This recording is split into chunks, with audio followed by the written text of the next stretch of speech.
jam main game. Itu bukan latihan, men. Lagi di ini ketika gue datang ditanya langsung, ini Rimo asli.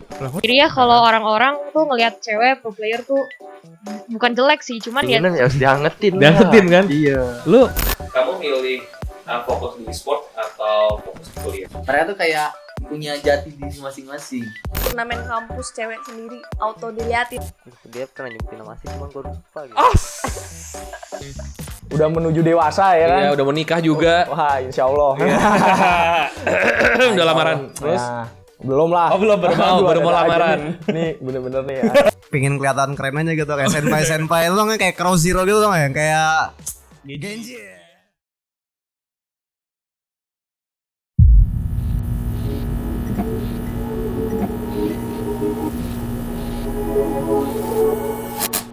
Halo guys, welcome back to Rimo Show. Dan sebelumnya kita udah sempat ngobrol-ngobrol sama Atoy Senpai mengenai dunia caster dan juga dunia Wild Rift. Nah, kali ini kita akan kedatangan tamu, yaitu Mas Irly Wijanarko dari Revival TV. Halo semuanya. Oke. Salam kenal. Iya, halo Mas Irly, apa kabar nih? Baik. Baik, oke. Sebelumnya mungkin kenalan dulu nih. Mas Boleh. Irly itu asalnya dari mana? Boleh. Halo.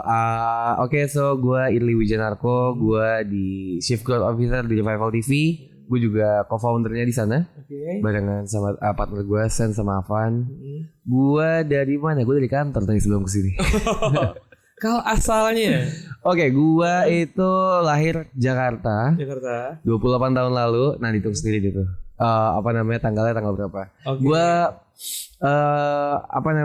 gede di Jakarta, sempat kuliah di Bandung. Oke. Habis kuliah di Bandung sempat kuliah di Perancis juga sebentar, 1 tahun, ngambil double degree, habis itu balik lagi ke sini.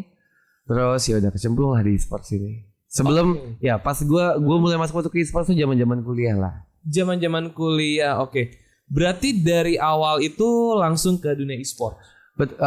Mungkin gue tuh dari kecil itu emang gamers banget kali ya. Betul. Gue game konsol pertama yang gue punya tuh Nintendo zaman dulu. Nintendo yang masih abu-abu yang Yes. kaset di depan. Yes, Nintendo, PS1 terus jadi anak warnet. Oke. Gue nggak punya PS2 dulu, jadinya gue ke warnet main dari zaman Nexia kalau nggak salah. Nexia, oke. Nexia. The Legend of the Wind. Gila. Masih Game lain. online pertama di Indonesia. Gila nih, angkatannya sama berarti nih. Sama. Kebayang gue nih. Sama. Dari Nexia main Ragnarok, kebanyakan main game online lah. Gue biasa deh anak-anak SMP cabut-cabut sekolah, mainnya ke warnet buat leveling. Sampai akhirnya gue end up di Dota. Dari Dota 1 tuh berarti. Dota 1. Sempat main Dota 1, sempat main CS. Gue sempat ikut WCG juga tahun 2007. Main CS. Cuma ternyata emang gue gak jago-jago amat main CS. Jadinya gue switch ke Dota. Sampai ada gue kuliah. Gue banyak main Dota 2 kan. Udah berubah. Dan ada beberapa momen yang bikin gue kayak this is it. Nah, itu waktu gue nonton free to play. Habis itu langsung kayak wah nih e-sports tuh bakal gede sih, gue yakin banget. Dan 2014 tuh gue akhirnya memutuskan buat yuk kita bikin tim e-sports deh.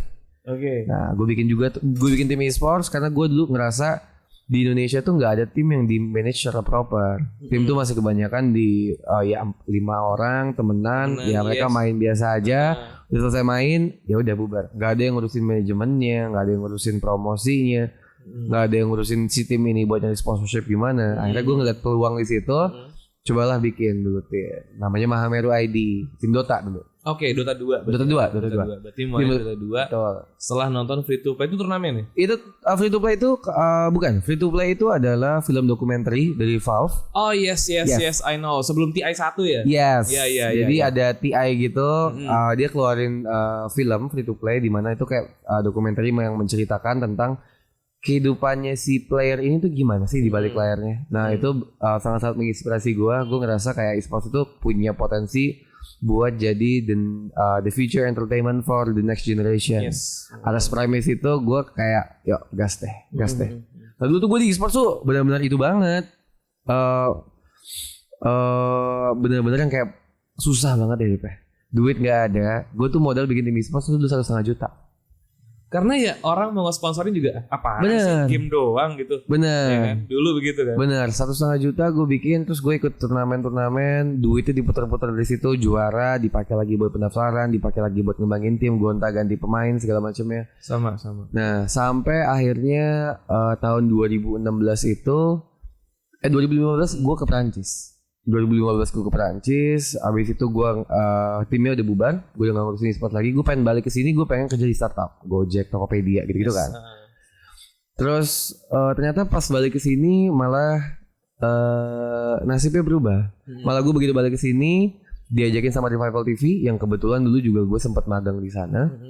Gue sempat kerja lagi di sana sebentar 3 bulan, habis itu gue ngelanjutin studi gue, finish dulu S1. Begitu gue finish, orang pertama yang nyelamatin gue tuh Sense, which is adalah CEO dan founder Revival TV. Terus dia bilang, udah balik ke Revival TV aja lah, kita kerja lagi di e-sports. Nah akhirnya gue masuk ke e-sports. Itu waktu bentuknya masih media online. Bentuknya masih media. Itu juga Revival TV sebenarnya pas sebelum dia berubah jadi media, dulunya adalah tim e-sports. Oh justru awalnya tim e-sports, lalu jadi media. Betul. Dan sekarang mau bikin e-sport lagi katanya. Nah, bocorannya sih gitu. Nanti aja tunggu 2021 ya. Belum boleh di spoiler di sini. Oke. Masih disiap-siapin dulu semua. Iya. Soalnya Revival itu kita awalnya tim e-sports. Cuma tahun 2015 itu yang pertandingan e-sports yang nonton cuma 5.000, 6.000 orang. Jadinya kita mau cari sponsorship tuh nggak bisa. Kita pengen cari sponsorship dengan bilang kayak, nih lo gue punya tim, sponsorin gue dong 100 juta setahun. Gak ada yang mau bayarin. Soalnya yang nonton cuma 500, cuma 1.000 orang. Insider tuh gak gede. Sponsor juga ngerasa ini bong-bong gitu doang. Nah, atas dasar itu kita bikin kayak kita switch aja deh ke media karena nggak ada yang nayangin mereka. Betul. Karena nggak ada yang nayangin mereka, gimana mereka bisa dapat sponsorship? Jadi kita di medianya jadi kita main di sisi yang berbeda. Kita sama-sama pengen gedein e-sports. Kita emang tujuannya emang pengen gedein e-sports di Indonesia. Jadi ya kita di bagian medianya. Pas gedein medianya, barulah beberapa kali event-event Revival TV kayak MPL Season 1, Season 2, MSC. Gitu ya. Nah itulah yang ngerubah, ya bisa dibilang itu cukup berkontribusi lah buat perubahan e-sports di Indonesia sampai jadi kayak sekarang. Iya benar banget sih. Itu enggak benar-benar sih emang kalau misalkan kita ngelihat ya e-sport Indonesia emang gedenya itu dari MPL. Betul. Tarik banget di situ ya. Apalagi lagi zamannya mobile gaming. Nah. Betul. Itu kita cukup beruntung banget sih sebenarnya. Jadi ada yang lucu. Jadi gue selalu bilang kayak kalau e-sports itu ada 3 generasi. Gue tuh Revival tuh generasi kedua harusnya. Generasi pertama tuh sebelum tahun 2010 itu banyak banget tim-tim kayak XCN kalau pernah dengar. Dulu ada juga Fnatic A5 iya. A5 kebetulan kenal dekat dulu. Oke. Ya. Sekarang masih aktif kan di NXL. Iya. Ada NXL juga zaman dulu, ada beberapa lah itu yang angkatan tua yang emang mereka fully fokus on achievement deh, juara turnamen. Nah, gue generasi 2, gue tuh adalah yang ibaratnya meledak karena Dota 2 dan juga CS:GO dulu di Valve gitu kan. Kita go bikin tim e-sports dengan nama-nama baru, dengan modal nggak ada seadanya tapi jalanin aja. Nah, itu Revival TV gue pertama kali ngeproposin MPL tuh juga ceritanya tuh aneh sebenarnya. Gimana tuh? Itu gue udah pengen ngeproposin event, gue pengen minta sponsorship sama lah gue kayak IO biasa. Gimana gue bikin konsep event, gue lempar ke Muntun sponsorin dong. Gue ke China. Pas gue ke China, orang Muntunnya bilang gue nggak mau deh sponsorin event lo, kurang nih bagi kita, yang nggak timelinenya nggak pas deh, yang lo minta budgetnya juga kegedean. Cuma pas di sana gue bilang dia nanyain gue, lo ada ide lagi nggak? Kalau ada ide lagi kasih tau ke gue. Nah pas di situ gue keluarin lah draftnya MPL Season 1. Gue bilang dengan kita bikin liga kayak gini, yang gue pikirin adalah tim-tim itu belum bisa sustain hidupnya. Pemain-pemain tuh belum bisa sustain, pemain-pemain tuh belum bisa dapat gaji yang layak, dan mereka belum tahu kalau misalnya gue kalah turnamen ini besok gue langsung bubar atau kagak nih, gitu kan? Nah, yang gue pikir adalah gimana caranya si pemain-pemain ini dari mulai player, manajemen, organisasinya sampai ke influencer-influencernya punya sebuah platform, which is sebuah turnamen yang berkelanjutan dan mempunyai jelas lah masa depannya. Nah, gue propose lah MPL. Pas gue propose MPL, akhirnya dia bilang, ya udah gue dengan MPL, gue bayarin event lo yang tadi gue sponsorin biar lo cepet-cepet selesaiin dan gue pengen lo fokus ke MPL. Nah, pas begini MPL di Mall Taman Anggrek, meledak. Yes, benar banget tahu. Jadi itu sejarahnya dari awal bisa sampai ke MPL. Begitu Oke. lah. Panjang sebenarnya kalau ngomongin sejarahnya 2 jam lah ini podcast. Pokoknya garis besarnya yang penting Garis besarnya. ada di situ semua ya. Betul. Oke, berarti dari awal emang udah tertarik sama e-sport dan juga game karena emang Betul. dari kecil udah main game konsol juga ya. Terus selama ngejalanin semuanya itu ada nggak sih kayak yang bikin lu kesel gitu atau malah yang bikin lu sampai sekarang terkenang? Sebenarnya banyak banget kali ya. Mungkin yang salah satu yang gue ingat yang bikin gue seneng banget itu adalah pas di MPL Season 1 pastinya ya. Jadi di awal MPL Season 1 itu benar-benar semua orangnya itu masih beta banget ibaratnya. Masih apa sih namanya? Masih belum pengalaman banget sama Masih sekali. baru lah. Masih baru banget, masih baru banget dan kita tuh benar-benar bikinnya tuh kayak di kayak di kantor kayak gini. Di kantor Revival TV yang kita masih di ruko di daerah Green Lake City itu kita sulap di studionya MPL Season 1. Semua pemain datang ke sana, kita kenalan sama semuanya, Just No Limit lah, Emperor lah, Sense Dalen lah, semua segala macam itu datang ke sana. Dan tuh kita tuh masih kayak family, sama-sama susah bareng-bareng gitu loh. Sama-sama susah bareng-bareng, terus kita naik bareng-bareng, datang ke sana yang tadinya mereka datang nggak ada fansnya, tiba-tiba setiap kali mereka datang ada fansnya yang datang. Terus kita ngeliat progressionnya juga sampai akhirnya dibawa ke MPL Season 1 di Taman Anggrek. Itu kita expect rame, kita expect venue-nya bakal penuh lah ya. Tapi kita nggak expect bakal ada 86.000 orang yang datang selama 3 hari. Sampai ke atas-atas. Betul. Ya. Sampai ada orang yang naik di lift. Liftnya Taman Anggrek kan itu ya, bening. Iya betul. Bening. Dia diem doang. Masuk ke lift, naik turun sampai kayak gitu. Jadi dan abis selesai event itu gue juga ngeliat banyak hidup orang berubah lah. Ngeliat Just No Limit tiba-tiba beli mobil, siapa beli rumah, jadi konten kreator gede-gede. Gue ngerasa ya gue ada kontribusi juga gitu. Dan gue ngeliat akhirnya setelah bertahun-tahun e-sport Indonesia berjuang, akhirnya ada pemain yang emang benar-benar bisa nge-break this barrier. Akhirnya bisa jadi orang yang tanda kutip milioner lah. Betul, bisa sukses lah. Bisa nunjukin gitu yang sebelumnya mungkin dipandang di 2010 ke belakang apaan sih game gitu kan. Bener. Dan sekarang bisa ngebuktiin kalau ini game dan bisa jadi suatu pekerjaan. Betul. Yes. Kalau menurut lu gitu kan, itu kan MPL bener-bener sesuatu yang berdampak banget buat game Mobile Legends kan. Yes. Apakah menurut lu juga game-game lain tuh butuh membuat turnamen yang bentuknya liga? Kan tuh liga kan berkepanjangan kan. Menarik pertanyaannya. Jarang nih nanya pertanyaan ke gue kayak gini. Biasanya nanyanya adalah game apa yang kira-kira bakal meledak di tahun depan. Oke. Kalau menurut gue game-game lain selain game mobile, apakah berbentuknya liga atau tidak? Menurut gue belum tentu. Walaupun dia bikinnya formatnya liga, belum tentu dia bakal sukses. Oke. Karena kenapa? Karena kalau misalnya formatnya adalah liga tuh tidak menjamin. Ada turnamen PC dulu di Indonesia, League of Legends. Itu dulu sempat ramai tapi nggak seramai itu. Yes. Oke. Ramai nggak seramai itu. Orang Indonesia itu sukanya adalah ketika dia mempunyai kesempatan buat suksesnya lebih besar. Oke. Ketika dia sistem liga itu sebenarnya berbelit-belit sebenarnya. Lo mesti masuk ke sana, lo mesti punya PT dulu, lo mesti ada kontrak yang jelas, organisasi jelas. Itu modalnya sebenarnya gede. Modalnya gede baik buat tim, baik buat player itu sebenarnya modal dan komitmen itu tuh gede banget. Jadi apakah game lain mesti melakukan hal yang sama belum tentu. Kalau misalnya kayak CS:GO dan juga Dota di Indonesia, kalau dia bikin liga itu nggak bakal work. Karena dia PC, platform PC. Karena yes, PC mempengaruhi juga. Karena mungkin enaknya gini kali ya, gue ngomong kali ya. Sebelum kita ngomongin PC sama mobile, gue ngomongin dulu masalah perbedaan kedua ini. Masalah culture. Masalah culture-nya. Di Indonesia itu culture-nya adalah orang-orangnya suka something yang instan. Mereka suka nongkrong di luar. Dan mereka itu nggak suka terlalu banyak waktu buat main game ya. Mereka nggak suka grinding lebih tepatnya.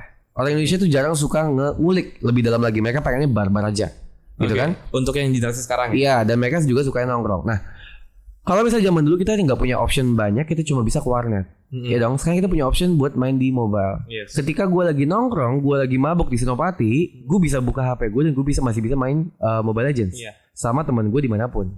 Sementara kalau gue pengen main Dota, 5 orang teman gue mesti ada di depan PC. Iya. Gitu kan? PC-nya dibawa-bawa. Bener. Gak enak lah ya. Bener. Hitungannya juga laptop ya, mobile juga cuma gede. Betul. Nah, karena seperti itu, jadinya game-game yang di Indonesia yang terkenal dan yang populer adalah game mobile karena jauh lebih praktis kan. 15 menit, 20 menit beres. Nah, kalau misalnya kayak gitu dan game-game yang kayak PC itu kalau misalnya mereka bikin format liga buat orang jadi komitmen anak-anak usia di bawah 21 tahun komit di dalam ruangan depan PC berpuluh-puluh jam kayak gitu. Di Indonesia tuh masih belum bisa ke arah belum situ lah bisa ke arah sana. Masih belum siap. Mungkin 5 tahun lagi yes. Tapi kalau sekarang yang bisa dilakuin sama game-game yang kayak gitu adalah ya emang harus ada IO yang secara berkala bikin turnamen tapi setiap 3 bulan aja. Setiap 3 bulan ada turnamen terus. Karena kenapa dibilang Dota dan CS:GO tuh game mati? Karena turnamennya habis. Siapa yang mau bikin? Gue sebagai IO buat gue bikin turnamen Dota, buat gue nyewa equipmentnya semua 100 juta. Iya. Isi, Sementara mouse, keyboard, ya kan? Sementara kalau gue misalnya gue bikin turnamen Mobile Legends dengan 100 juta itu gue pakai buat produksinya 50 juta buat prize pool. Jauh lebih menarik dan pendaftarnya jauh lebih banyak gitu. Iya benar banget. Ya cuma tinggal nyiapin HP lah paling enggak ya kan.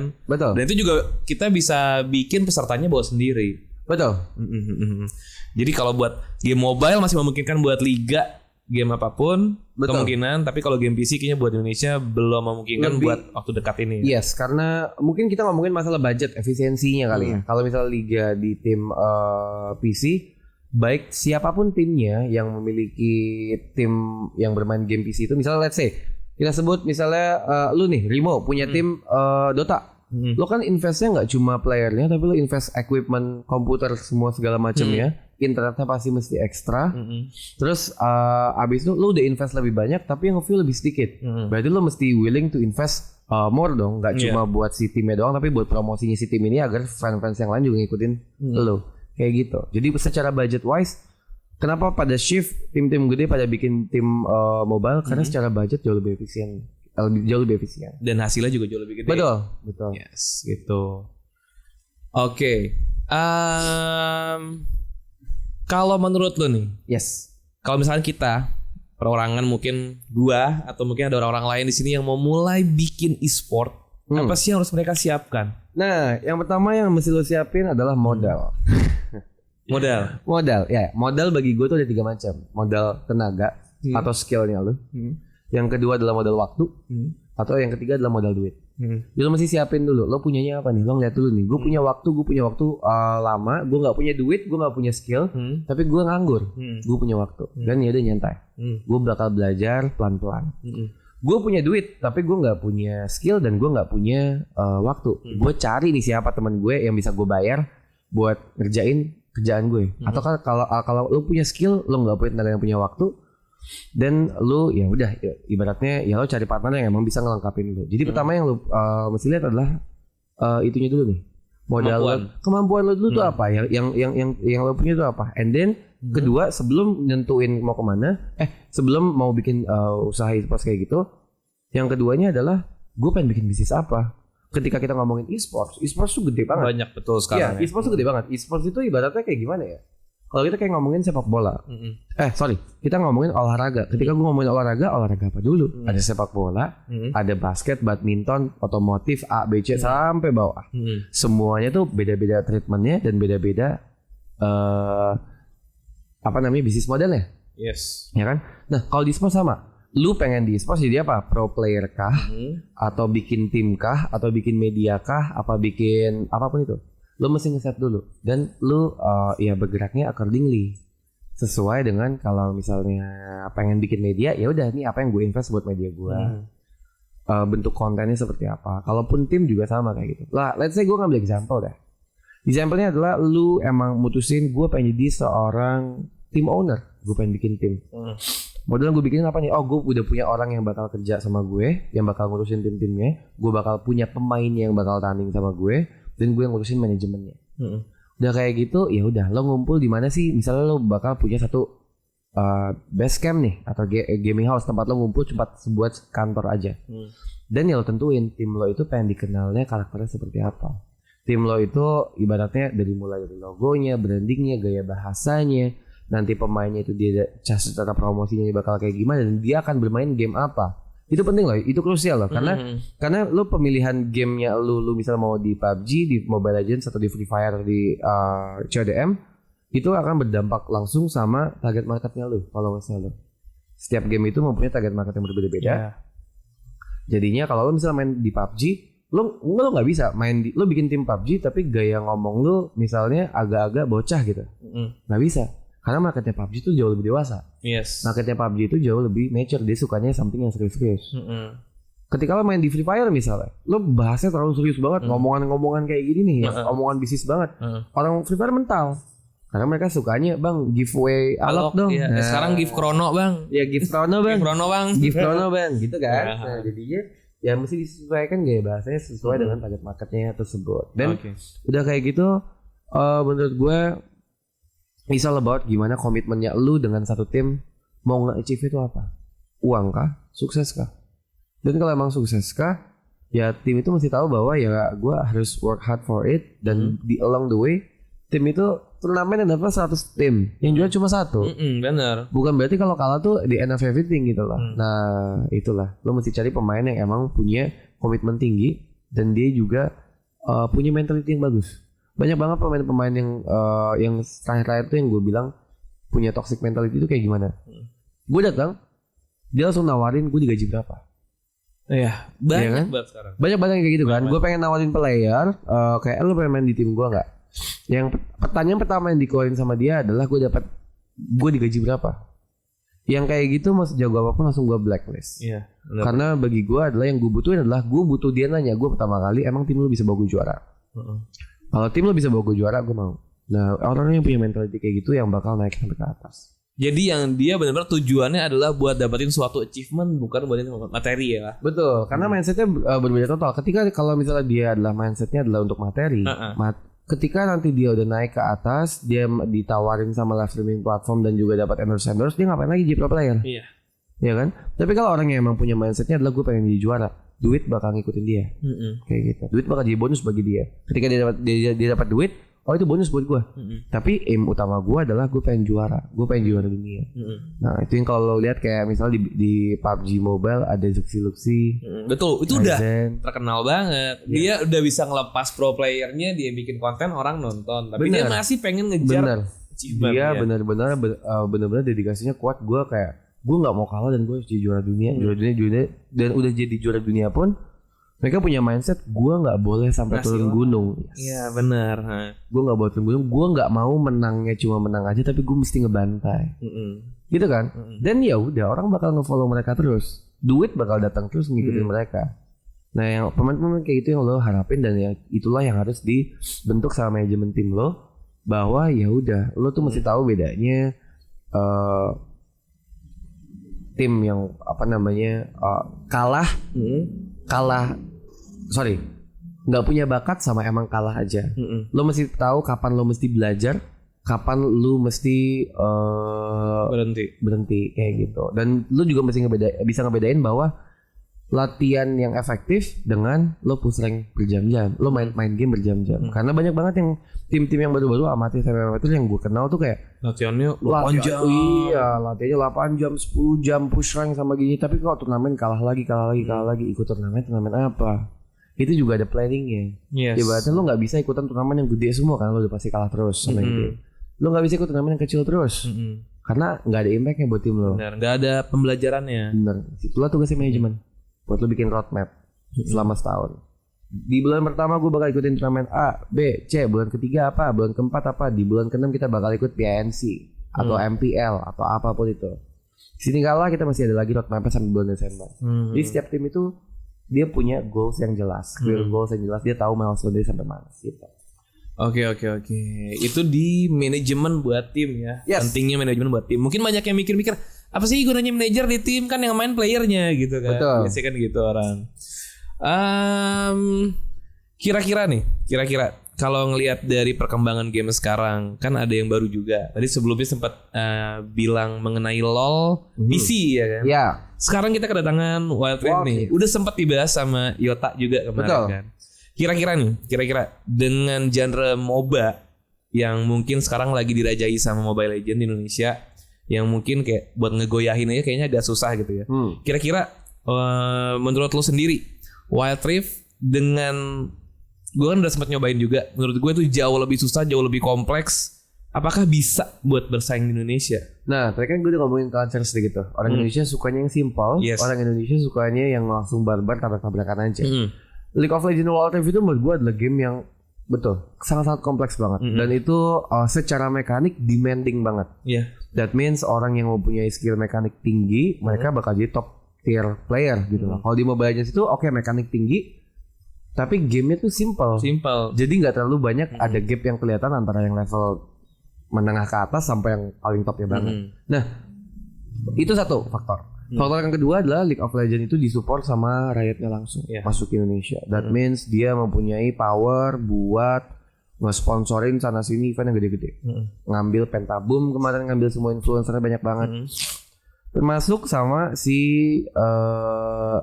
disupport juga sama, kalau nggak salah sama Tencent juga ya. Sama Tencent nggak sih? Apa enggak? Dia Tencent buat di China tau gue. Buat di China doang ya. Oke.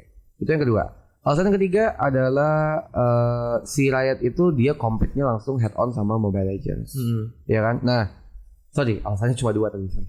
Yang ketiga lagi. Gue agak ngeblank nih. Selanjutnya. Oke, selanjutnya.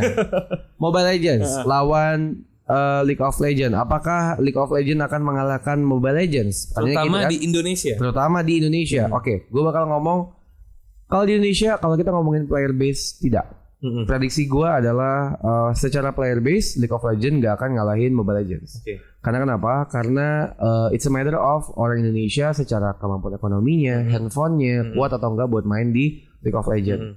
Kedua adalah yang tadi pengetahuan kompleksitinya dari League of Legends yang bakal bikin yang bocah-bocah ribet nih gue main League of Legends, mesti bawa ward lah, mesti balik lah ini. Dia terbiasa dikasih something yang easy, gampang. Siapa player wise enggak? Viewers mungkin juga enggak. Itu yang terjadi sama kayak PUBG dengan juga Free Fire. Oke.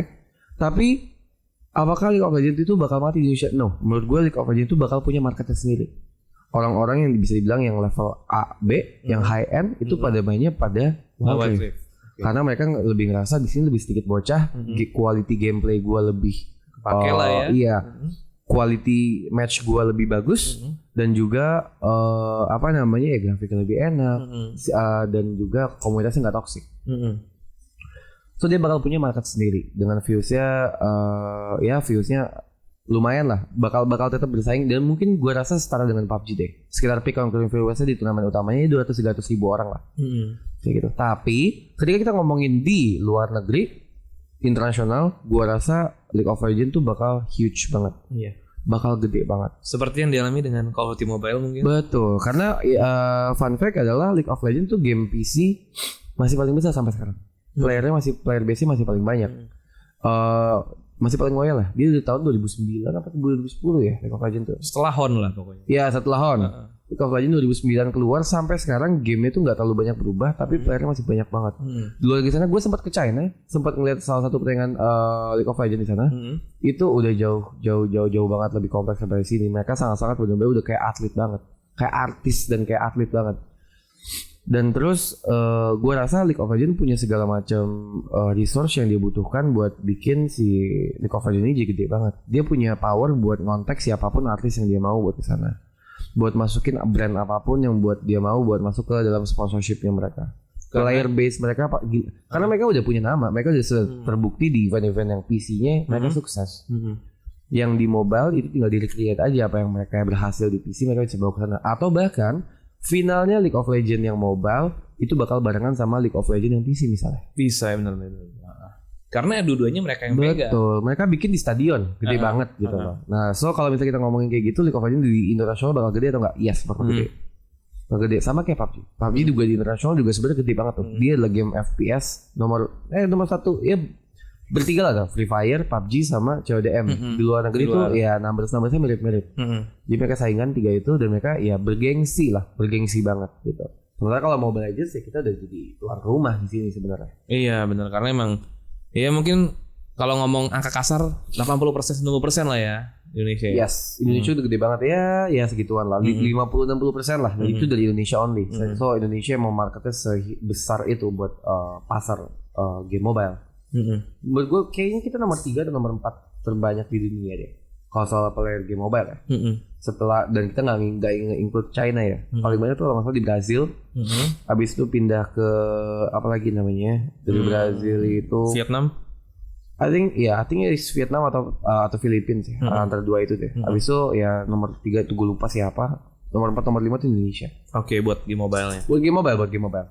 secara numbers of players. Di Indonesia itu kalau nggak salah 60 juta apa 40 juta gitu player. Itu data resmi dari PBISI. 40 juta. 120 berarti sepertiganya ya. Sepertiganya Player mobile ya?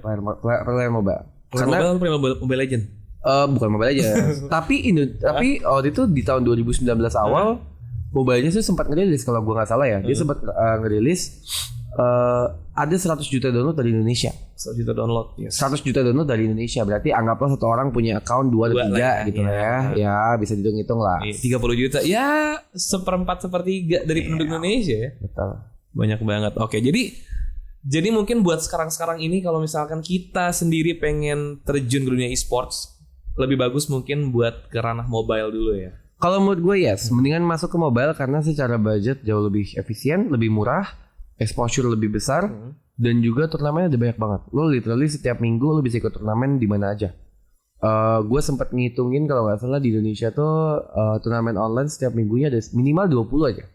Minimal 20-25 tuh pasti ada. Dari mulai hadiah 1 juta sampai hadiah 10 juta, 50 juta juga ada gitu setiap minggunya.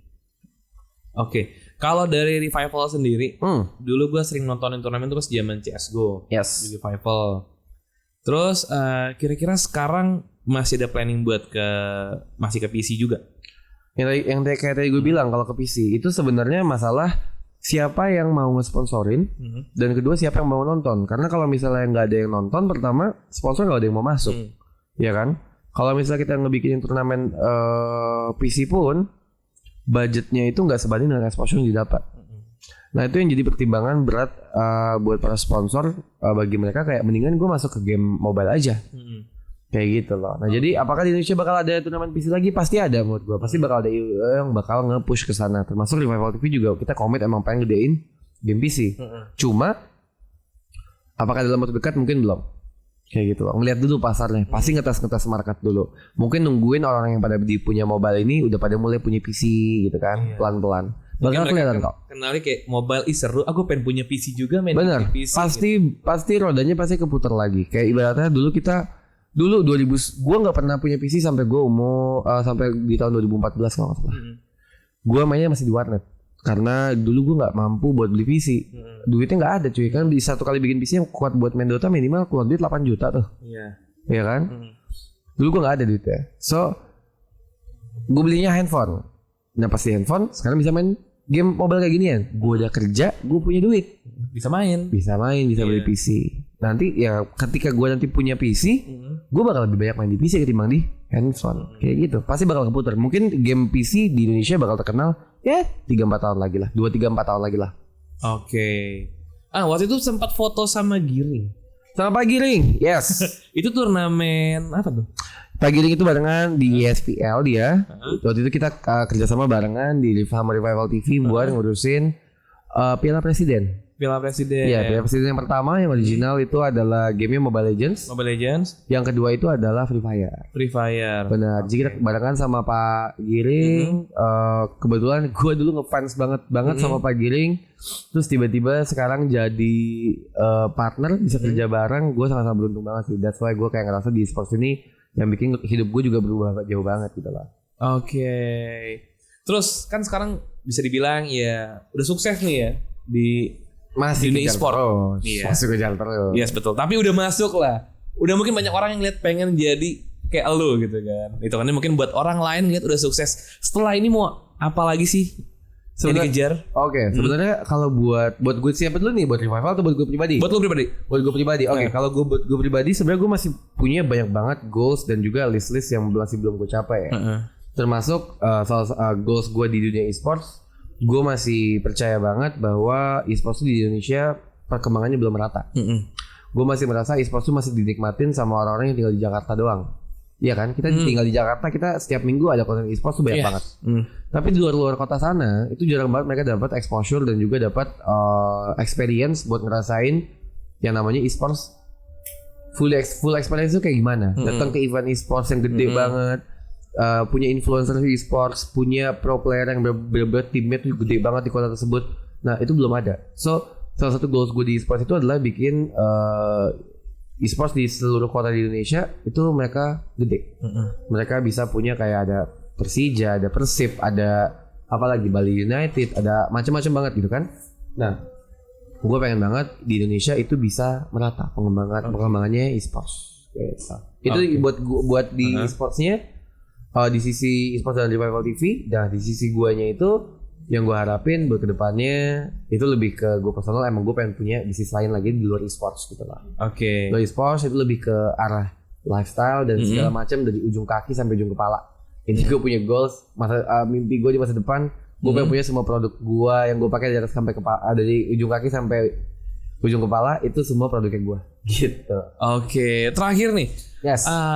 Ada tips gak buat mungkin orang-orang yang pengen bikin media online mengenai e-sports? Yes. Oke. Pertama, misalnya kalau ngomongin media online e-sports, sebenarnya yang paling basic dan yang kadang-kadang mungkin suka dilupain adalah masalah legalitas. Oke. Masalah legalitas, masalah PT-nya yang jelas dulu. Karena makin kesini, ketika kita berdealing with sponsors, itu mereka bakal minta ya data yang kalau pendidik kita yang jelas PT-nya ada atau enggak, dia bakal transfernya ke rekening PT and so on and so on and so on. Dari awal itu bisa disiapin dan juga bisa dirapihin. Karena kalau misalnya enggak, nanti belakang-belakang tuh bakal fucked up, bakal terlalu udah hektik. Yang pertama masalah legalitas. Yang kedua adalah masalah fokusnya dulu mau kemana. Mau jadi dikenal sebagai media apa? Mau media gosip doang kah? Atau mau media repost? Atau mau media memes doang, review? Apa? Lo pengen bentuk media itu media yang seperti apa? Oke. Gayanya. Dan yang ketiga mungkin kalau di media lo yang gue pelajarin dari yang apa gue jalanin sama Revival TV ya, mukanya siapa? Muka media itu siapa yang bisa mewakili si media kalian. Karena beda dengan media konvensional, di e-sports itu media-medianya itu ibaratnya kayak clan atau kayak guild gitu ya kali ya. Jadi di medianya itu juga ada representatif yang mewakili si media tersebut. Oke, mungkin kalau yang di media-media hiburan mungkin bisa dibilang public relation. Yes. Kalau di kita ya misalnya di Revival lo kenal gue, gitu kan. Di Rimo gue kenal lu. Nah misalnya di RRQ ada Pak Ape gitu misalnya. Jangan Pak, di ESPL ada Pak Giring, gitu kan. Nah yang kayak gitu jadi itu bakal ngebawa image-nya ke media tersebut. Oh medianya itu emang alirannya seperti apa? Iya. Kayak gitu. Jadi mungkin bisa dimulai di situ dulu kalau buat teman-teman media yang pada pengen mulai. Karena sekarang media itu banyak banget. Bisa gue bilang kalau misalnya media yang legal, media yang emang udah punya legalitas itu bisa dibilang kayak cuma 15 atau 16 media lah. Tapi media yang bikinnya di Instagram atau di YouTube doang, itu yang mereka nggak ada PT-nya itu gila banyak banget. Semuanya pada bikin. Semuanya pada bikin. Dan pertanyaannya adalah apakah gue bisa compete melawan media yang emang udah skalanya industri kayak Revival TV gitu misalnya, atau kayak GGWP yang emang mereka punya reach-nya banyak, mereka punya konten ininya banyak, yang bikin konten kreatornya banyak. Apa yang gue bisa bikin compete sama mereka? Dan ya mesti diarahin ke konten-konten eksklusif. Konten eksklusif itu yang lebih niche lagi, yang dimana itu cuma dimiliki sama media tersebut. Benar. Kalau misalnya bikin sesuatu yang sama juga sama yang lain, bakal kegiles karena mereka skalanya di skala industri. Mereka udah kerja di kantoran dengan segala macam orang ya. Dan kalau gue pengen buka media baru, gue bakal ngasih gue punya satu program yang emang ngambil dari sisi yang nggak pernah dibahas sama orang-orang lainnya. Oke. Misalnya media tapi yang ngebahas fashionnya orang-orang e-sports. For example. Media yang ngebahas makanannya orang-orang e-sports. Nah itu bisa diambil di sana, lama-lama bisa naik kayak gitu. Ngomongin fashion, kalau nggak salah kemarin pernah ke Fashion Week juga. Yes, Indonesia Fashion Week itu gue diajakin barengan sama Bu Sinta dari Bubu. Itu dia ngajakin Revival X. Dia ngajakin Revival barengan sama Lab X, salah satu perusahaannya dia buat joinan kita ngebawa e-sports fashion ke Indonesia Fashion Week. Oke. Jadi itu sebelum COVID harusnya itu jalan di bulan Maret kemarin, tapi ternyata kita pas lagi COVID lockdown kan. Dan karena kita lockdown jadinya itu di cancel. Sayangnya mesti di cancel. Padahal kalau misalnya enggak, itu adalah pertama kalinya kita bisa ngebawa yang namanya e-sports fashion ke ranah fashion show, Fashion Week kelas nasional, Indonesia Fashion Week kayak gitu. Internasional bahkan. Nah, jadi karena lagi ada COVID sempat diundur sampai bulan Oktober, tapi ternyata di bulan Oktober itu nggak diituin juga, di cancel juga, jadinya diundurin lagi, jadi cuma yang essentialsnya aja. yang apa namanya, yang additional kontennya seperti e-sport fashion ini ditunda sampai tahun depan. Jadi semoga tahun depan emang diajakin lagi barengan sama IFW. Cuma gue ngerasa e-sports dan fashion itu bakal tahun depan tuh bakal jadi something yang trending. Karena kemarin Revival TV juga di akhir tahun kita bikin sebuah kerjasama barengan sama Brodo, Never to Levis, sama Hair Nerds, which is adalah 3 brand dari industri lifestyle dan fashion. Itu kerjasama barengan di Pejuang e-sports namanya. Di acara itu kita emang sengaja ngebikin bentuk kolaborasinya sama mereka, sama Gold Ink juga, sorry lupa gue. Bentuk kolaborasinya adalah produk fashion. Jadi emang ibaratnya pemain e-sports itu kan mereka semuanya datang dari level yang paling atas banget. Yang mereka dari atas sampai bawah bajunya adalah 200 juta sampai yang emang bawah banget, gitu kan. Nah, yang pengen dibawa ke sana adalah mereka semua punya segmentasi yang berbeda-beda, mereka semua punya selera fashion yang berbeda-beda. Nah, Revival TV emang pengen ngebawa ini loh fashion yang emang anak e-sports banget. Sama kayak kalau main skateboard, sepatu udah pasti lo pakai Vans atau Converse. Kalau lo anak metal, anak band emo, udah pasti kaos lo warna hitam. Ya nggak? Kalau misalnya anak basket, sepatu udah pasti sneakers. Sama e-sports pun nanti bakal punya identity seperti itu. Oke, jadi itu tujuannya kemarin. Betul. Ya? Oke, mungkin kalau gitu itu pertanyaan terakhir dan menutup Remote Talk episode kali ini. Jadi gue mau ngucapin terima kasih dulu nih buat Mas Girly nih udah menyempatkan mampir ke sini. Dan buat teman-teman juga jangan lupa buat like, subscribe dan komen video ini, dan sampai jumpa lagi di video selanjutnya. Oke. Bye bye.